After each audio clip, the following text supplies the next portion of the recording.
Hey, good morning, everyone. Welcome to Grounded with John Tester and Maritza Giorgio. How you doing, Senator? I'm doing good. How are you? I'm okay. I mean, it's a Wednesday. Yeah. I'm having my first sips of coffee. You Oh, have wow. coffee? No, I don't. I haven't had my coffee yet this morning, so I'm probably going to be a little groggy. Just It's don't kind of be the way I roll. grumpy. Oh, yeah, could be that too. And I haven't had my Irish creamer, so I mean, I know. things When aren't. John Tester hasn't had his coffee, it means he hasn't had his booze either. That's right, exactly. I haven't anything to numb the senses for the day yet. So To put up with me. you in the White House, so Oh boy. Hey, that's me. Don't let me in with them. just look, man. I just call it like I see it. That's all. What can I say? Okay, so we have today joining us Ty Cobb, former federal prosecutor, former White House special counsel, actually under the first Trump administration. So many things that we can and will talk to Ty about, including many headlines from this morning that we will save to talk to him about those headlines. But we can, including the executive order on voting, the court rulings on that big, beautiful ballroom, and funding NPR and PBS. Lot to talk about. Yeah, for a guy that's got the best name and the best stash in the business, I'm telling you. I know. Yeah. I know you know this, but you Google Ty Cobb and the baseball player, so it's like lawyer, baseball player. So we'll chat with him about that. Exactly. Okay. Exactly. So should we do some headlines? I think we should do some headlines. It's not like there isn't some things that are going on. Oh boy. Okay. We're in day 33 of the war with Iran. We now have over 50,000 troops in the Middle East. There is a primetime address tonight that Caroline Leavitt put out last night, this tweet saying that the president will give an address to the nation tonight at 9 p.m. Eastern.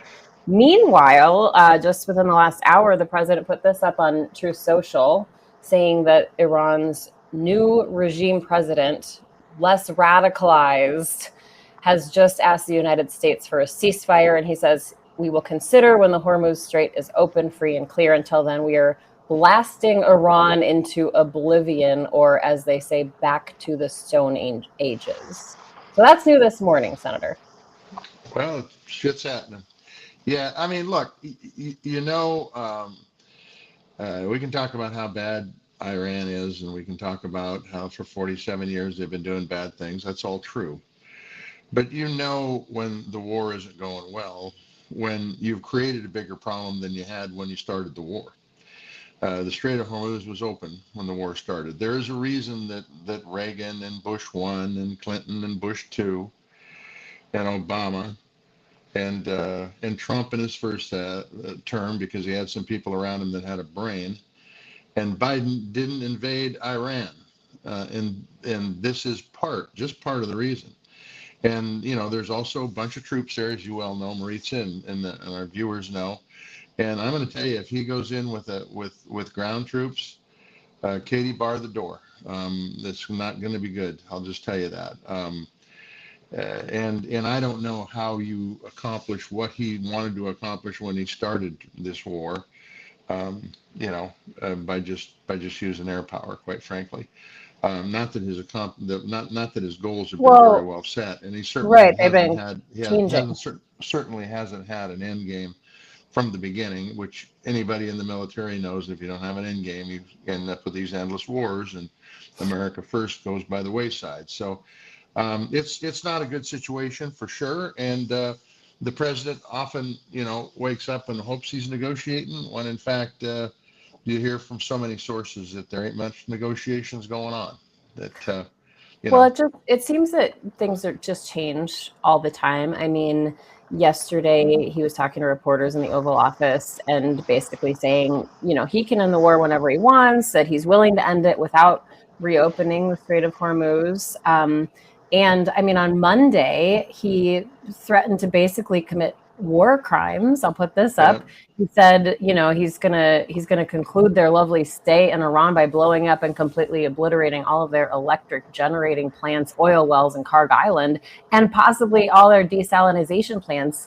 NBC's Garrett Hake pushed Caroline Levitt on this in the press briefing, and basically said that these are war crimes. He's threatening war crimes. So there's a lot happening. Meanwhile, he just keeps moving the goalposts. So I'm very curious to see what happens tonight. Well, it'll be interesting to see what he says. It's also very, very interesting because, quite frankly, I think that when he got done with Venezuela, he thought this is going to be easy, just like Venezuela. And it ain't easy.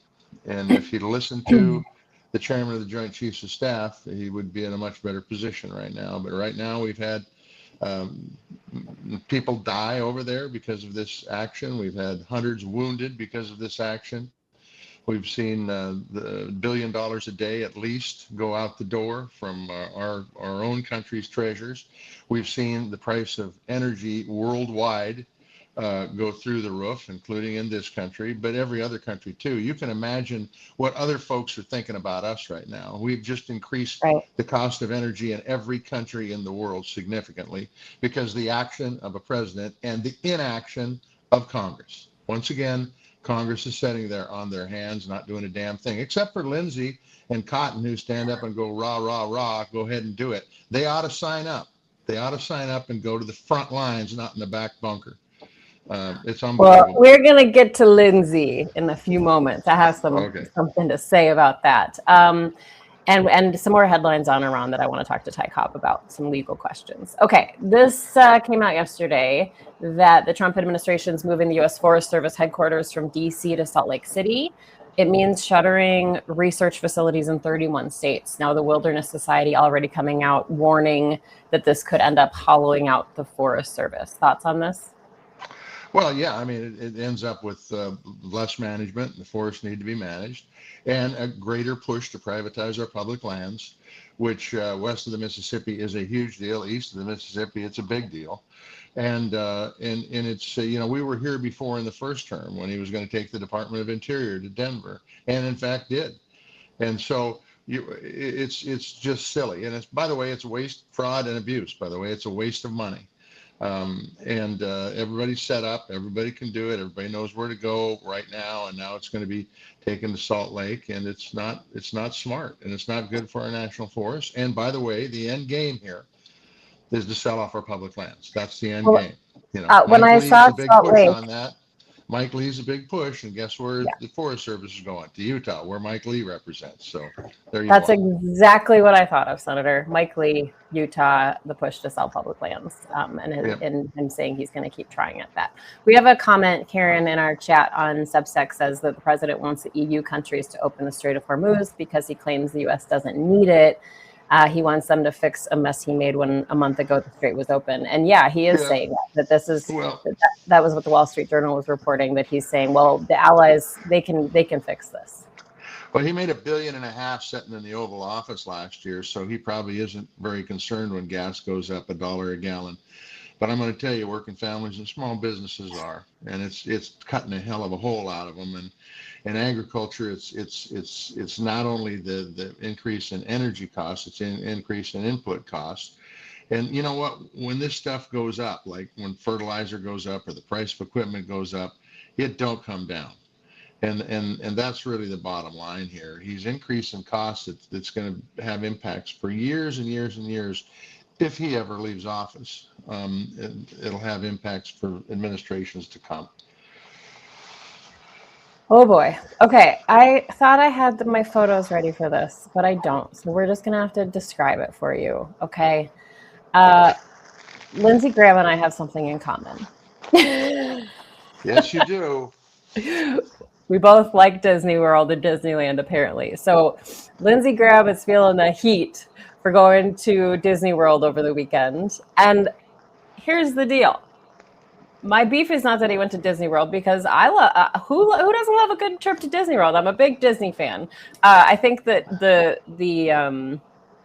dichotomy here for me is comparing him at Disney World with a Princess Ariel Little Mermaid bubble wand and his comments about bombing Iran and cheering on war and death. I think that's my issue. But one thing that I think is being missed, Senator, as a Disney adult in this conversation, is that Lindsey Graham was seen dining at Chef Mickey's in the Contemporary Resort. Chef Mickey's is where you go for a character buffet, which means Mickey, Minnie, and friends stop by each table to talk and interact with the guests. Why is Lindsey Graham at a Mickey and Minnie character breakfast after cheering on killing people in Iran? That's like, what is happening? Let's just be honest. You're bitter. You're bitter. You're bitter because Lindsay's doing this and you're not. Okay, so let's just be honest with everybody out there that's watching this. You're a bitter woman that wants to be at that dinner. With Minnie and Mickey and Daffy and all those folks. I don't know if Daffy is not Disney. Okay, I'm sorry. It's not. This isn't exactly in my wheelhouse. All right, but it is in yours. But let's just be honest. It has nothing to do with anything other than the fact that you wanted to be there at the character dinner and you weren't. Well, I think he was at a breakfast, and yes, I do love a character breakfast because they have Mickey-shaped waffles that are second to none. But I am a little bitter about it, but not for the reason you think. Like, I'll go do my character breakfast, but why is Lindsey Graham there having breakfast with Mickey and Minnie? And yes, Gene, don't forget his bubble wand, his Little Mermaid bubble wand, walking through the Magic Kingdom. So here's the deal. I think if I was in Congress and saw what Congress hasn't done, holding the executive branch accountable for the last 16 months, I'd probably want to go to Disneyland and have a character dinner too. I mean, Well, it's my favorite place to dissociate. Yeah. Totally get away from reality, totally get away from what the hell's going on in the world. And if you're in denial on that stuff, that's what you do. But you shouldn't take it out on Lindsay just because you're not there. For God's sake.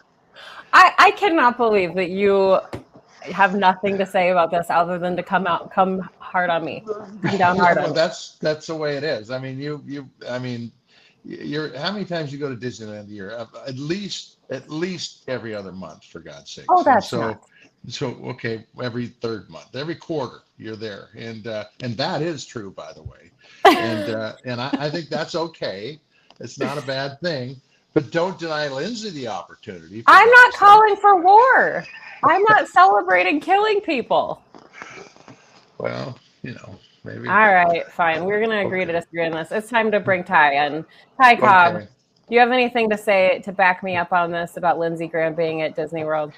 Well, I think it's 100% appropriate that my senator, as you know, I live in South Carolina, is at Fantasyland. I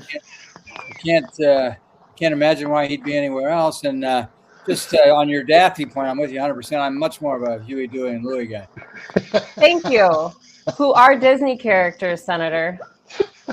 Well, I'm sorry. I've lost my edge as far as knowing which character goes with which corporate which entity. Franchise. Yeah. Daffy is Warner Brothers. So let's just get it straight. Hey, Ty, welcome to Grounded. Thanks for joining us. Wonderful to be with you all. We have just tons to talk to you about. I watched a show yesterday. I watched Jim Acosta's show where Larry Sabato called you a real Debbie Downer, and it seems like John Tester's stealing that title today. I didn't feel. Oh, I was going to say I didn't feel as emasculated as Christy Nunn's husband, but it was tough.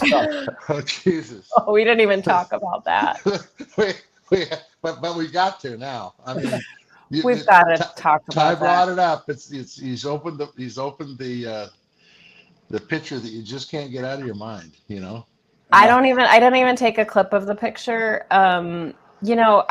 Here's the thing, like, people have a lot going on in their private lives, but don't spout hateful rhetoric toward other people when you have your own stuff going on at home. I saw a lot of stuff online today expressing real concern for those puppies.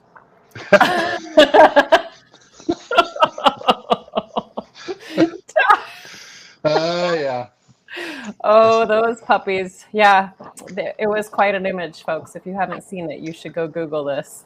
There's a lot going on there. So, Ty, I don't even know. I just want to say one thing before we proceed. When my co-host, the talented and laid off Marisa Giorgio, saw that picture, she said, I look at my life and I think it's pretty screwed up, but I got nothing. I got nothing. That's the thing. This administration, they make me feel like a very boring person, right? My life is very boring compared to some of the stuff and the shenanigans that go on. So I don't have, I don't have pull-up competitions at the airport. I don't have an Apache helicopter flying outside my window. I don't have these wild headlines about my husband and my lover who's also working for the administration. There's just a lot going on. Well, I thought, it's interesting because as you did the headlines, I was thinking to myself, gosh, it gets worse every day, of course. But I do think the most consequential thing that happened yesterday involved the Apache helicopter, because the entire chain of command for DOD got turned upside down after the, ridiculous pilots who had wasted our taxpayer dollars and humiliated our military by, doing the, helicopter salute to Kid Rock. I actually have video of this. And they'd been suspended appropriately and were under investigation. And Hegseth came over the top, eliminated the chain of command, and cheered them on and eliminated their investigation and said they were free to go. Much like Todd Blanche and Pam Bondi and Kristi Noem did with the murderers of Renee Good and Alex Preddy. Yeah, so here's the video, Senator. I don't know if you saw this, but here we go. So an Apache helicopter basically just did a flyby, say hi to Kid Rock at his home. And initially the reports were that, those pilots are in trouble for doing that. Oh, where did John Tester go? He's hiding. Well, we'll keep explaining this for our viewers. And what happened after that, like you said, Ty, yeah, Pete Hegseth said, no, continue on, Patriots. Nobody's in trouble here. It is. I mean, have you ever seen anything like that? Well, only the example I mentioned, which is the ICE agents and DHS people murder 2 citizens in Minnesota, and they're immediately insulated and protected, and DOJ is not doing anything about it. Yeah, it's pretty incredible. I'm going to wait for Senator Tester to come back, and maybe he will get back on here.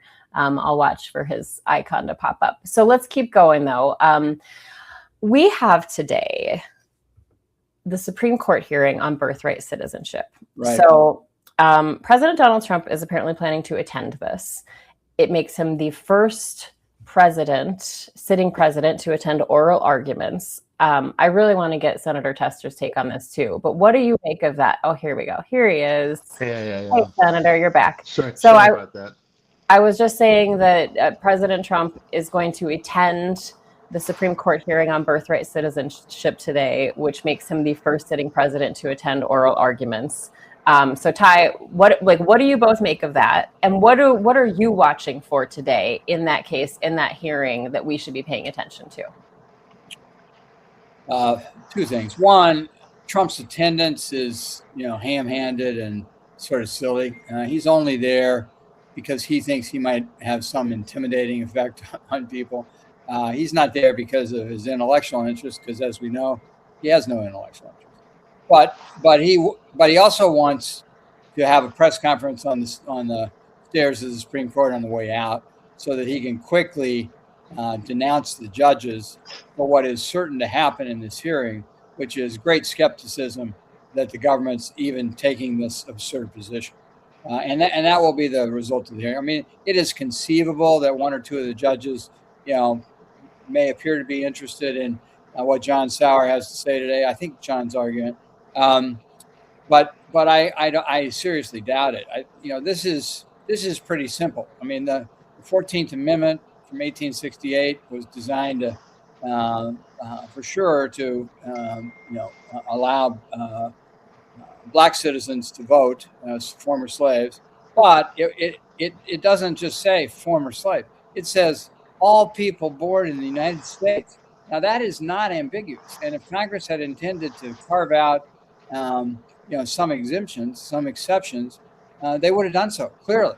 The government has said that the word "subject to the jurisdiction of the United States" somehow gives them a hook, and they have invented arguments really as to how people might not really be subject to the jurisdiction of the United States. But this is a position, make no mistake about it, this is a purely racist attempt by the government to eliminate voters and immigrants from the voting rolls. On the fantasy, of course, that they have that there are a bunch of illegal immigrants that are actually voting, which of course is not true. Just like there's no voter fraud that justifies seizing ballots, particularly if you have to lie to a federal judge in order to get a warrant to do so. So I think what's going to happen today at this hearing is that the government's going to get sort of short shrift. There may be a couple of justices who appear interested in the government's argument, but I doubt it. And I think Trump will have a explosive press conference at the conclusion of the hearing. Here's what he said about it last night or yesterday afternoon. He said, birthright citizenship has to do with, bless you, birthright citizen has to do with babies of slaves, not Chinese billionaires who have 56 kids. And he calls it one of the greatest scams of our time. I just have to believe that he's going there to put just pressure on the court too, and for the optics. I was going to ask, I think you're absolutely right on everything you said, especially the press conference afterwards. But is there an intimidation factor there with him sitting there in front of the justices?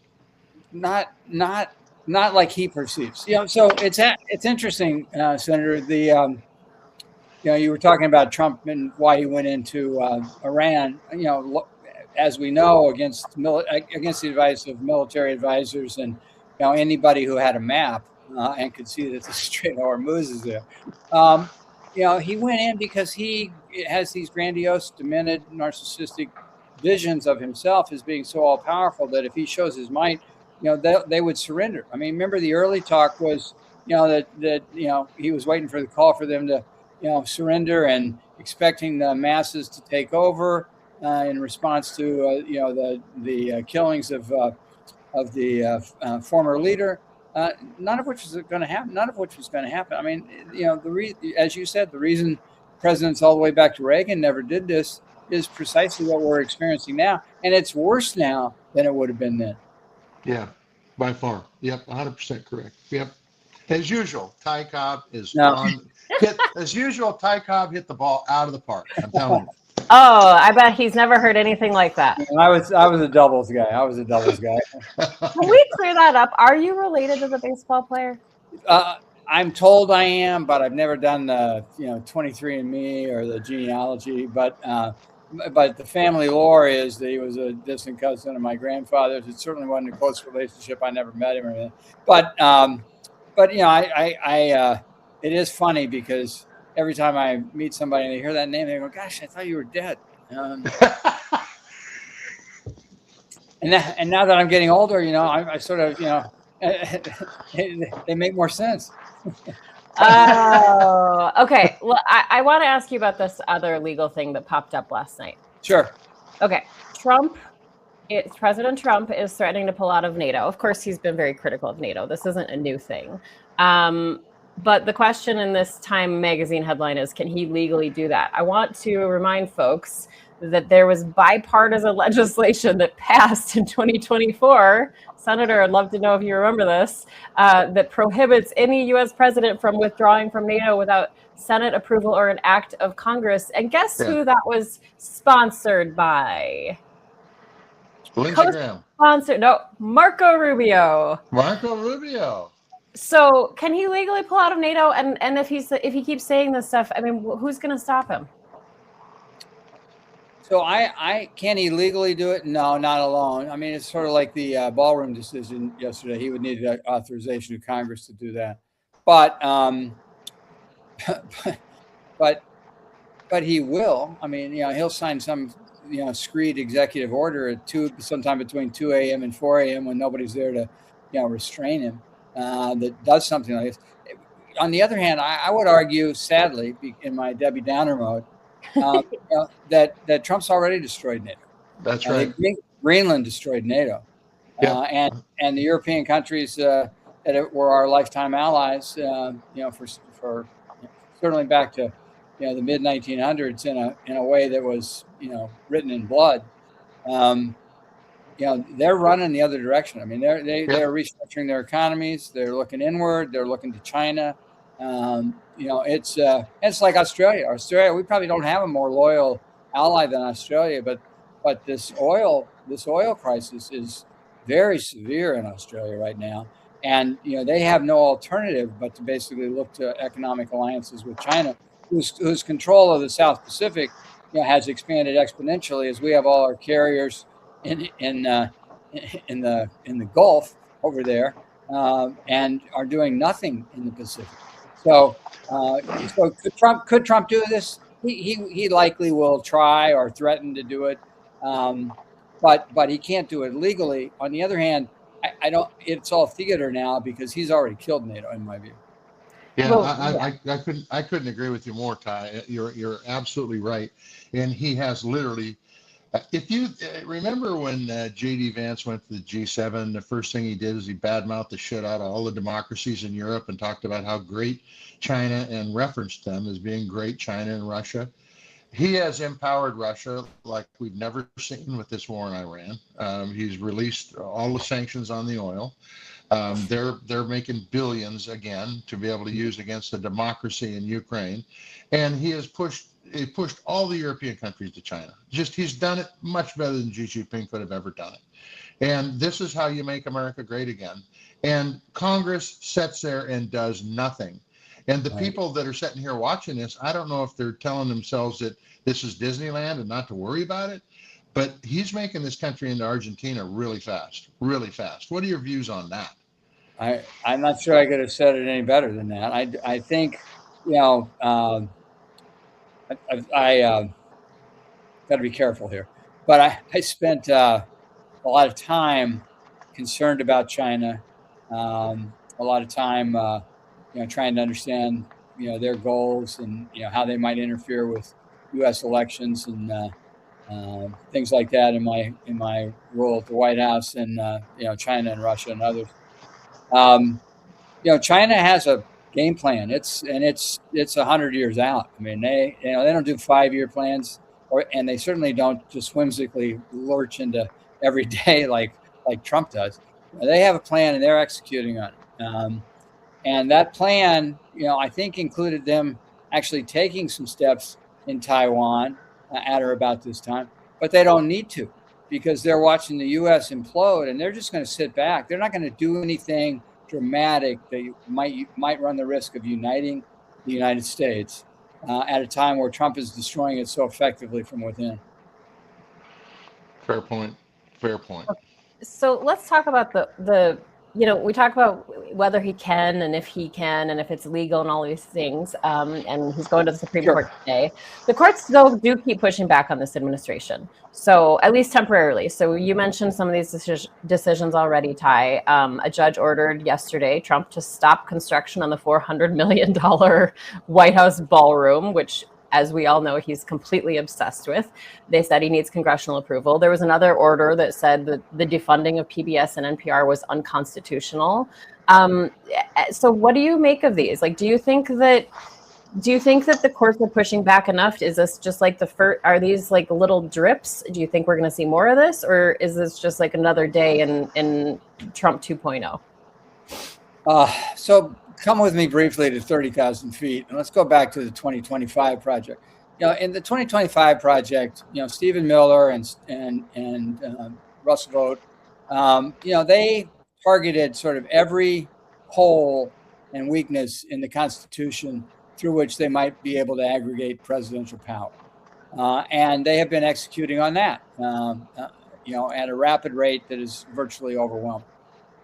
Sadly, as the senator pointed out, and I know it must vex him greatly, his beloved institution to which he devoted, his public service and for the benefit of all of us, has been neutered by cowardice. I mean, the Mikey Johnsons of the world and the Lindsey Grahams of the world, are just totally subservient to Trump. I mean, if Congress is going to shut down for 2 months merely to avoid a vote on releasing the Epstein files, they're not doing anything for Americans, and they're certainly not performing the role that the founders intended for them, which was to be the restraint on an evil president if we should ever have one. Now the founders, of course, never contemplated anybody as evil as Trump or as demented or crazy as Trump.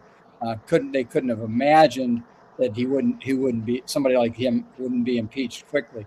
But sadly, that's not the government that we currently have. So what you see is Trump out there without any congressional restraint, doing all these unconstitutional things, having all these unconstitutional executive orders, such as the one last night on mail-in voting. But that's going to continue because he can't help himself. It's all about wielding power, and it's sort of like a 2-year-old picks up his rattle and shakes it. So he's going to continue to do that, and the courts are going to have to play catch up the whole time. Courts are a little bit overwhelmed by the number of illegal things he's done, the little illegal things that Bondi and Blanche, Kristi Noem, RFK Jr., and Hegseth have done. The court is going to continue to rule on those things, and they're going to get most of them right. They're not going to get all of them right. They haven't gotten all of them right so far, but they have stood up. Judges like Chief Judge Boasberg in D.C., Judge Leon yesterday on the ballroom, and other judges around the country, are standing up, doing their duty, honoring their oaths, and applying the Constitution. The problem is that the courts are lagging enforcement mechanism under the design of the Constitution. The cases have to be developed. It takes weeks, months, sometimes years to get a decision, and there's nothing that can be done to accelerate that. There are very few opportunities for a court to proactively prevent the misconduct and illegal acts that we're seeing every day. So I think we're in a situation where, yes, the courts are stepping up. The courts will be doing this. They're not drips. I mean, these are haymakers. I mean, the reality is once they act, once they fire, like Judge Leon did yesterday, like Judge Boasberg did in Abrego Garcia, and he did on Jerome Powell. Once they throw these punches that the Constitution requires them to do, those are powerful, but they're late. And where it really comes into focus, I believe, is with regard to the election, because I think what you're going to see is Trump, invading cities. Trump's out there. He said that ICE should be in 15 jurisdictions. Bannon is out there saying they will be everywhere. Tom Homan is saying, what do you have to fear from ICE? Trying to sensitize Americans to the likelihood that ICE will be there. ICE has no business there. They're legally prohibited from being there. That's correct. It is prohibited by federal law to intimidate voters or be a presence there that might. So they're just trying to sensitize us for the reality that they will be there. And my suspicion is, that invasion will be 2 to 3 days in advance of the elections, maybe the day of the election, because it makes it impossible for the courts to really act in a timely way. And if the courts do issue the temporary restraining orders that are very likely because it's so unconstitutional and it's so illegal, I think there's a high likelihood that in that time frame, Trump will just ignore them. So I'm very worried that that's the plan. There's no reason for ICE to be in airports drinking Starbucks and cleaning their guns just to scare people and not really performing any duties that assist anybody. There's no reason for them to be protecting Marines. As you know, that there's a Marine ceremony that Trump has deployed ICE to provide protection. If our Marines need protection, we're in pretty bad shape. So this is really just logistical practice for what they have in mind. Yeah. So you're saying Did I answer your question, Mark? Yeah. She's muted. Go ahead. Hello, you're muted. Why did I do that? I don't even remember muting it. I don't know, but it was a beautiful thing for as long as it lasted. So what you're saying is the courts could proactively act before the election? No, I'm saying they cannot. I mean, it's right. They can't. Unlike Congress, they can't make policy. They can't, create. They have to react to something filed. Yeah. It takes time, and that we really need. I mean, Congress should protect us from what's inevitably coming, but they won't. So we have to figure out creative ways through the states and local governments, and we also have to steel voters, to understand that this is really a battle for our country, and they need the courage to get off the couch, put down the remote, collect their neighbors, and go to the polls and vote these people out. Yeah, absolutely, 100%, 100%. Ty, I know you've said you worked for the country, not for Trump personally. For our viewers who don't know the story, how did you come to go and work for the Trump administration in the first term? How did that happen? What did that look like? And would you do it again? I would do it again. But I mean, and frankly, Trump needs some competent advisors. He doesn't have anybody who won't say no, or who will say no. I mean, he doesn't have anybody, providing any guardrails. I mean, the people I admire from my service were all people that, that push back on Trump's worst instincts. General Kelly comes to mind in particular as chief of staff. I think he endured an incredibly difficult time, particularly at Arlington Cemetery when Trump was looking out and calling the brave soldiers who fell in service to our country and were buried in the ground there, losers, and saying he didn't get it and what was in it for them. And one of those people that he was saying that to General Kelly was General Kelly's son.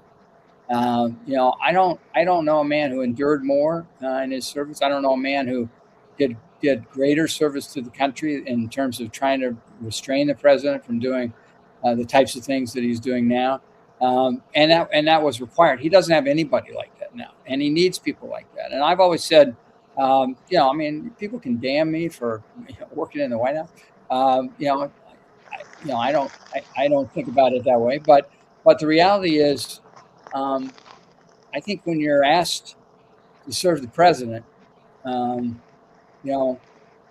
you have the skills that are necessary and the love of country that is helpful, you don't really have a choice but to say yes.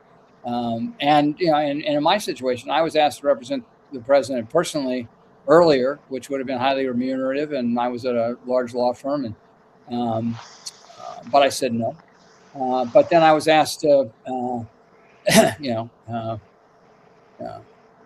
forego my partnership and return to federal public service, and because I had rocks in my head, I said yes. But I said it eagerly, and I would do it again because I can't tell you the feeling. As I had it as a prosecutor. I had it in that situation where you sort of have the white hat on. You're going to work every day trying to do your best, not for yourself but for the country. I love that, and I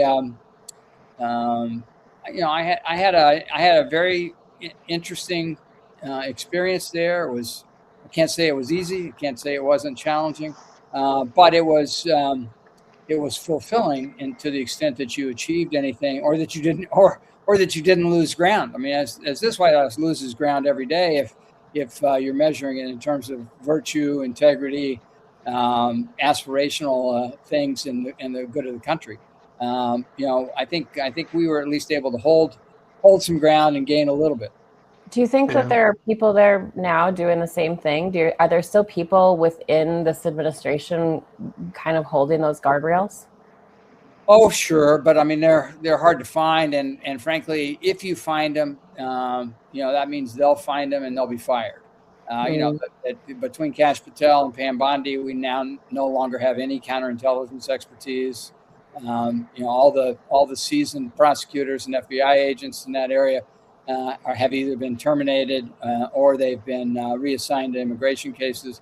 As you know, Kash Patel fired the whole office of Iranian intelligence at the FBI, just days before the invasion, and everybody, Todd Blanche was bragging at CPAC about how he and Pam and Kash had gotten rid of every FBI agent and prosecutor who ever touched the the Trump's criminal conduct on 1.6 and the classified documents. So, I mean, we aren't safer. We aren't safer having gotten rid of talented, experienced agents and hollowed out the FBI and hollowed out the Justice Department. But there are people in the Justice Department who quietly, every day try to prevent greater atrocities. There are people in the FBI who are, working hard to try to fill those holes. But if they find them, they'll fire them. Yeah. So you worked around him. I mean, we spend our lives trying to figure out how the mind works, and you could say the same thing about Blanche and Cattell and the rest of them.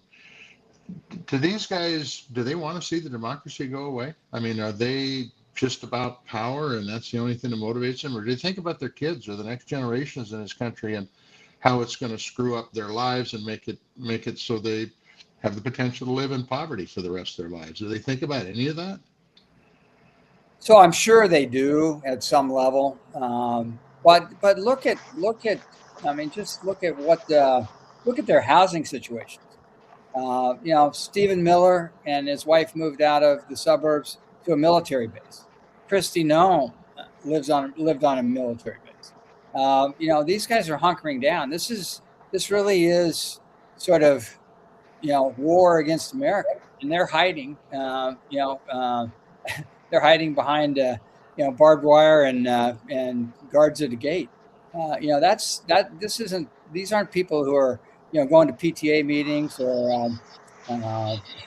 out there at church socials. These are people who, are at the White House and then they're, confined in a military base, performing their duties. I mean, people talk about, Nazi comparisons as though that they're out of bounds. But if you take away the label Nazi and just say, look at historical authoritarian regimes, there's so much that this group has in common with the Goebbels, Gorings, Eichmanns of the world, that it's really hard to ignore the parallels. Yeah. So as you see it, being a man that has his Juris Doctorate and pretty well knowledgeable about how everything works in government, and I mean that honestly, by the way, what if Congress went to work and they walked into his office like they did to Nixon and said, hey, look, either you quit doing this crap or we're voting you out. We got the votes to do it, which I think that's the only way that you move forward with any sort of impeachment is if you actually have the votes and just don't do the exercise for the press conference. Is there any other thing that they can do besides voting? I mean, this is it, right? Or is there something else out there that people can do besides no King's marches? Yeah, I wish I had a magic wand. I was at the No King's March. Which one did you go to? So I went to the one in Charleston, South Carolina. I live in South Carolina, so I went to the one in Charleston. I was at that same one in October, and good crowd, enthusiastic crowd, a lot of nice people, like-minded, who love their country and are worried about their country. But I don't have a magic bullet, Senator. I don't know outside of going to the polls, as the founders envisioned would be the leveler for circumstances like this. I think that's really the only tool in there beyond impeachment and beyond the 25th Amendment. I will say, the 25th Amendment is now just a waste of ink because there have never been circumstances, and there never again will be circumstances under which a president was so unqualified, not just by character, of course, not just by the absence of integrity and greed, but he's totally demented, and his narcissism has overwhelmed him. Everything is bullying, revenge, corrupt, and about his childish exercises of power, which we see all around the world, and is damaging not only the country but the world. So if this man can't be evicted under the 25th Amendment, if we don't have a cabinet that's courageous enough to do so, it'll never be done. So that's a tool that really doesn't exist. But impeachment exists, and I think if if you were coming right out of civics class at 13 or 14 years old, given what you knew at that time, an impeachment vote would be easy here. But with dark money, with influence, with trying to preserve your job, these people don't seem to be up to it. Yeah. Okay, so you've spent time around him. Go ahead, Senator. Sorry. Well, I was just going to say that you're absolutely correct, Ty. I mean, I think there are other influences out there, but in the end, anybody that's serving, I don't care if it's in the House or the Senate or in an administration, they've got to be there for the country, not themselves. And if they're there for themselves, they're there for the wrong reason. And you've got to be willing to give that up to do the right thing. I was going to ask, this has been a conversation I've been having a lot lately, but you spent time with the president. Have you ever seen a moment where you thought he might have empathy? So I'm reluctant to go there just because of the privileges and confidentiality that attended my job. But taking my experience out of it and talking about it just generally, I think the president's narcissism. I haven't read anything by anybody who is a mental health professional who doesn't acknowledge the level of his narcissism being, extraordinary and one of the more extreme cases that people have seen. And narcissism 101 is narcissists, like sociopaths, are incapable of empathy. Oh, this has been heavy. Should we have some fun? Sure. Senator? I think we should have some fun. I mean, this is anything I'm fun. missing though that you want to ask before we get to some fun? Anything the only thing you're missing is you haven't drank a shot of whiskey yet this morning. And Ty usually, if you're going to give him the full podcast experience, Yeah, I think somebody promised me she'd be dancing on her desk right now. Yeah, exactly. Right. Exactly. Yeah, right. That's if we're talking about drinking in the morning, that's the other part of this podcast. We'll just get that straight right now. Okay, so Jon Tester is known for a couple of defining features, one of which is his missing fingers on his left hand, but the other is the flat top haircut. Yeah. There's a story there, so I'm wondering if there's a story behind your signature look, Ty. Well, I repped a flat top for about 14 years as a child. So I was there. I mean, I was probably the driving economic force behind the success of Bushwhacks at one point in my life. So my mustache started, over 50 years ago, and contrary to one of the myths that's out there in the multi-volume treatises about my mustache, I've never put anything in it. I've never put any, except lunch and coffee. I mean, oh my gosh. But I've never put any wax in it, or it just curls naturally like that. Yeah, with the help sometimes of a toothbrush when it gets to be this size. I trim it sort of twice a year, whether I need to or not, and it's sort of getting to that stage. But yeah, I'd say that the enthusiasm for my mustache is not universal. I get a lot of texts about being the Monopoly man, or why am I not still selling oatmeal like Wilford Brimley, and people used to come up to me in airports and tell me how much they like my music, thinking I was David Crosby. So it's been an interesting experience, but it just sort of happened, and I like it. My kids like it, and it's sort of me now. If I cut it off, I'd be unrecognizable. Yeah, but maybe that'd be a good thing. Well, maybe. And some days. I mean, at some point, Kash Patel may force that, but not yet. Are you worried about that? I mean, you counseled the president during the special counsel investigation into the Russian collusion in 2016. Do you worry about them coming after you for anything? I mean, he seems to be fixated on both 2016 and 2020. I think it's a possibility, particularly given the revenge-oriented focus of the Justice Department and others, and Trump himself. But At my age, given what I've been through, much like the senator. I mean, when you're in the public arena, as he said, you're there for the people. You're not there worried about yourself. And if you are, then you just don't perform. I mean, there are a lot of people up there worried about themselves, protecting their jobs, doing whatever the president wants. That's never going to be me. But you can't really afford to think in those terms, I don't think. Yeah. Senator? Yeah. Yeah, that's a fact. Can you just listen? Robert Mueller passed away just very, very recently. Can you just give us a little insight on what kind of guy Robert Mueller was? Sure. Envision a firefight like none you've ever seen before.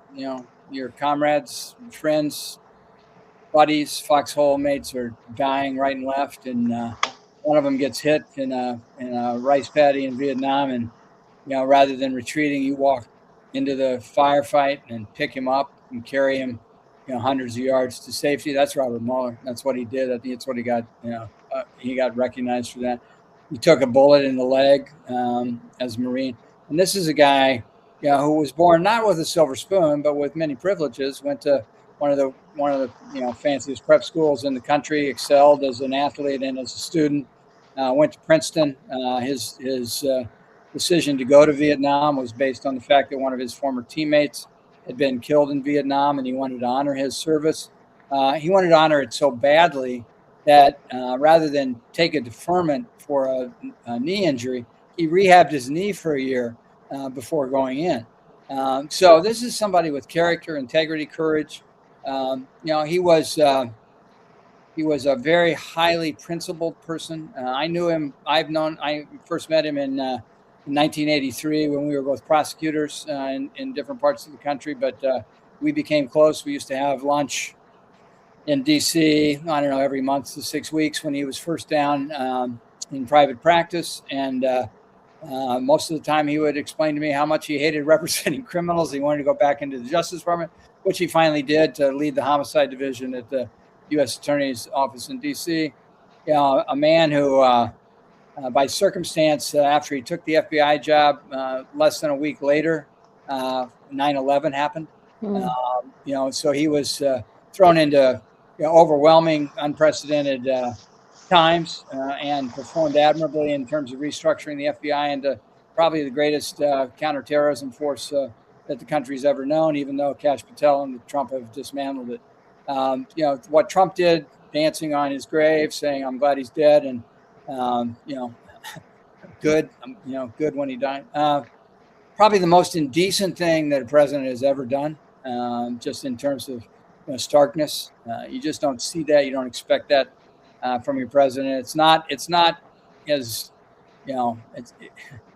it's just much more cruel and despicable, I think, than even the memes that we now see under the presidential portraits, where he makes fun of previous Democrat presidents and even previous Republican presidents. And that's not a partisan thing. That's all about trying to make him look great. So this is somebody who has tried to demean an American hero, and I think he's lost credibility with others. In fact, one of the interesting things I think about our country right now is the fact that it was so despicable that even to this day, Fox News has not reported on it, because Fox News knows its audience will lose respect for Trump if this comes out. So that tells you exactly how despicable it was for him to try to demean Robert Mueller, who, as I said, early on, when people tried to get me to contest him, I described him, the first time I was ever asked, as an American hero. He's only more so at this stage of the game, and I think he should be an inspiration to those of us who have done public service, those people in the future who may consider it.